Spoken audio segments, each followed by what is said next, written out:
कि आज का नौजवान जिन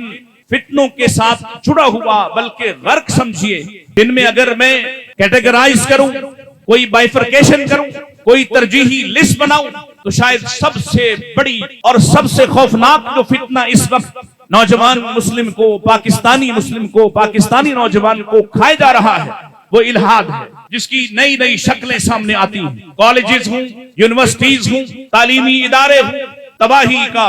और फसाद का एक अजीम मंजर आपके सामने है, और आप हैं जो इससे लाताल्लुक नहीं रह सकते, क्योंकि आपके मंशूर में यह शामिल नहीं है कि जो कोई करता है करता रहने दो। आप हैं जिसके हाथ में किताब सुन्नत है, और उस किताब सुन्नत ने आपकी जिम्मेदारी लगाई है। कुंतुम खैर उम्मतिन उखरिजत लिन्नास तअमुरूना बिल मारूफ व तनहौना अनिल मुनकर। आप हैं वो जो आज इस खौफनाक फितने को न सिर्फ पहचानने के जिम्मेदार हैं, बल्कि लोगों की पुश्तों से, उनकी कमरों से उन नौजवानों को हाथ से थाम कर, पकड़ कर इस लिथरी हुई गिलाजत से बाहर निकालने की जिम्मेदारी आप पर है।